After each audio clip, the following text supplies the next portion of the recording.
makam Datu Ulat.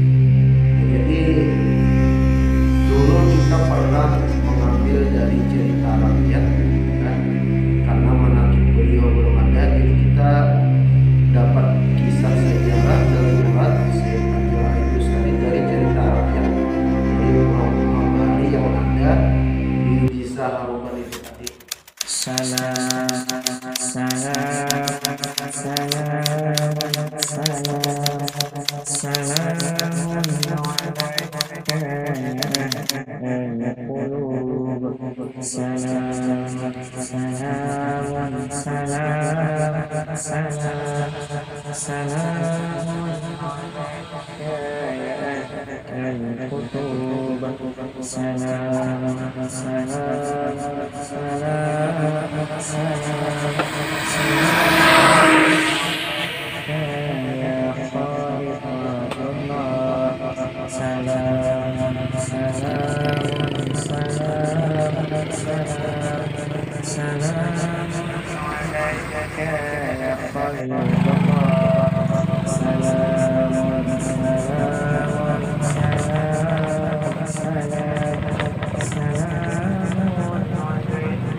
Assalamualaikum warahmatullahi wabarakatuh. Alhamdulillahirrabbilalamin. Sahabat jejak Sang Datu, kali ini kita telah sampai, yaitu menuju ke salah satu makam yang berada di Desa Haruban, yaitu perbatasan Desa Tungkap dan Haruban, ke makam Datu Ulat. Nah, jadi setelah kita masuk dari jalan tol tadi, nah jadi jalan belakang bisa mobil kecil lewat. Nah jadi jalan belakang sini, habis itu ada lapangan bola.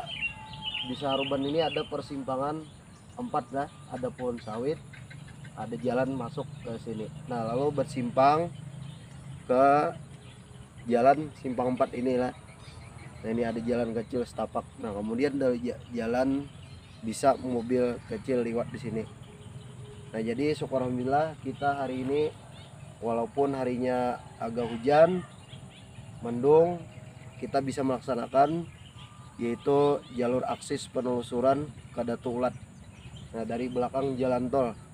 Nah kita lanjut naik ke makam beliau, kita langsung jalan.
Ya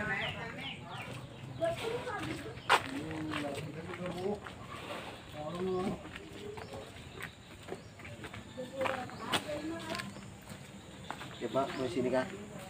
Mau ke makam aja.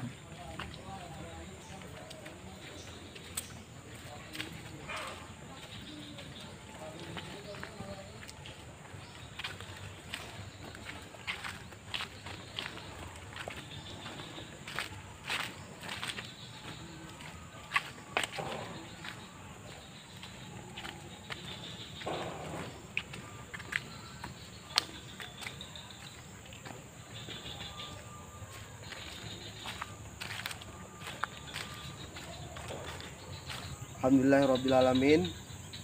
Allahumma sholli ala sayyidina Muhammad wa ala ali sayyidina Muhammad. Nah, kami yaitu tim Jejak Sang Datu sudah sampai, syukur alhamdulillah sudah sampai ke makam yaitu Datu Ulat. Nah, itu dengan akses jalan tadi kita diliwat di belakang rumah orang yang di sini. Nah, kemudian di muka ini ada pesantren, yaitu Pondok Pesantren Darul Muhibin. Nah, itu adalah musola santri putri ya. Nah, kalau di seberang sini itu jalan akses Pondok Pesantren Darul Muhibin Putra. Jadi tepat kalau dari jalan raya utama, Jalan Ayani, itu makam beliau di belakang pesantren putri ini, kantor Pondok Pesantren ini. Nah, dan jalan akses yang kita jalan tadi itu ada di belakang rumah Bapak Nuri ini ya. Nah, jadi kita lihat saja keadaan makam beliau, itu dengan kain yang sudah lama, kain kuning yang sudah hampir hancur, yang sudah lawas atau sudah lama. Nah, kemudian kita lihat sekeliling makam beliau.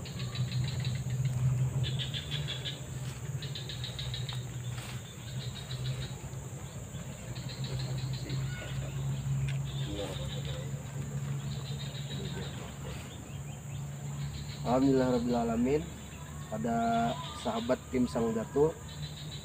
Beliau di sini di makam beliau yaitu bernama Said Ulat bin Said Agil bin Agir Al Idrus. Nah, berarti beliau salah satu seorang juriyat. Nah, dari seorang Said atau Habib.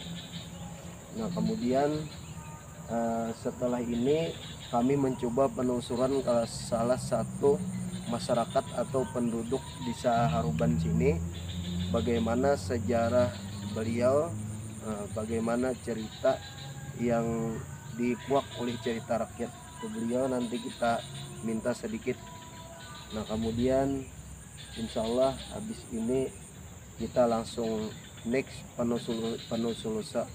penelusuran ke salah satu penduduk di Haruban ini. Nah, insya Allah.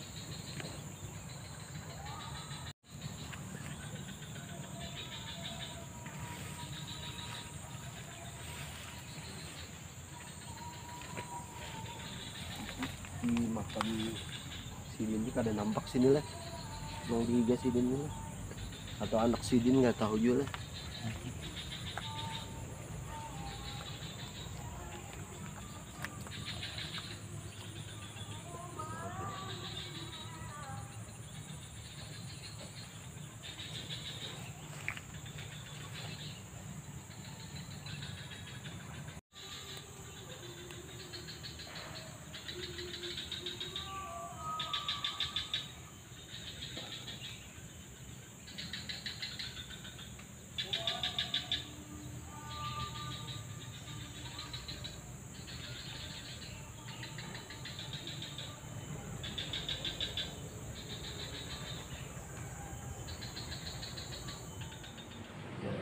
Assalamualaikum warahmatullahi wabarakatuh.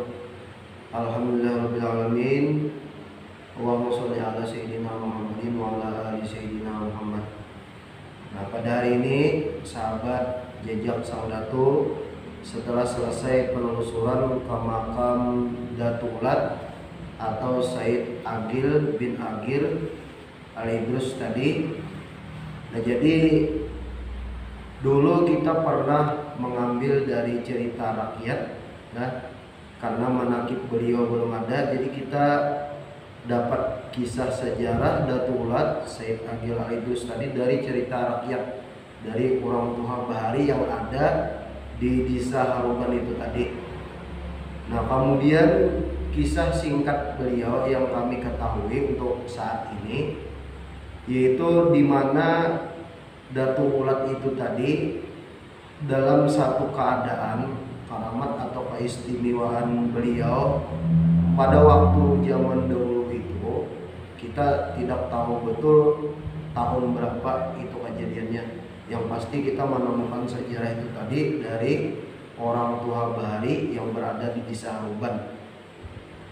Nah, jadi kisah orang tua yang berada di daerah di sekeliling Datuk Ulat itu tadi. Nah, kata beliau itu satu keadaan tanaman atau kebun salah satu orang yang berada di desa sejarahnya waktu dulu itu, yaitu karena penyakit ulat atau hama. Nah, penyakit ulat atau penyakit hama itu tadi menyerang salah satu kebun orang desa di situ, atau hama tadi menyerang kepada artinya perumahan atau sawah atau ladang yang sedang artinya bercocok tanam. Nah, kemudian salah satu warga dulu orang Bahari di situ, nah kisahnya ceritanya meminta doa kepada beliau, yaitu Datuk Ulat tadi meminta doa, yaitu dengan wasilah dengan air. Nah, jadi minta doakan kepada beliau, dibacakan oleh beliau doa di air, kemudian air itu tadi setelah disiramkan kepada tanaman atau kebun atau sawah itu tadi. Nah, pada waktu itu kejadian keajaiban, yaitu penyakit hama dan ulat tadi gugur mati. Nah, jadi gugur sekaligus semua hama atau penyakit ulat yang ada di kebun itu tadi. Seketika pas sudah disiram, sudah semuanya kebun tadi ulatnya semua mati. Nah, jadi syukur alhamdulillah pada waktu zaman dahulu itu ceritanya apabila minta doakan kepada beliau, maka tanamannya selamat daripada gangguan hama atau ulat. Nah, begitulah cerita yang kami ketahui sehingga beliau digelar yaitu Datuk Ulat. Nah, itu sebab musabab yang kami ketahui yang ada sementara ini. Untuk kisah sejarah cerita rakyat kami ambil, yaitu Datuk Ulat itu tadi pernah mendoakan orang yang meminta kepada Sidin, kepada beliau, tanam-tanaman yang rusak dengan sebab dimakan ulat atau hama. Nah, kemudian setelah didoakan beliau, ketika itu sudah disiram tanamannya, pas ketika disiram itu sudah selamat dari ulat. Nah, semua ulat itu tak ada lagi menyerang tanaman itu lagi. Nah, kemudian bagi itu pada sahabat channel kami Jejak Sang Datuk, jika ada yang berhajat untuk ziarah ke makam Datuk Ulat, nah bisa nanti untuk berniat untuk mengambil berkat tabarukan ke makam beliau, membawa sebotol air dan berkat, artinya tawasul kepada Datuk Ulat tadi. Semoga artinya bagi yang ziarah tadi, baik kebunnya, sawahnya selamat dari penyakit ulat dan hama tanaman, yaitu selamat dari penyakit, bisa subur, penghasilan panen itu menjadi berkah. Nah, sedikit kisah itulah yang kami dapat. Salah dan hilaf mohon maaf. Wassalamualaikum warahmatullahi wabarakatuh. Allahumma sholli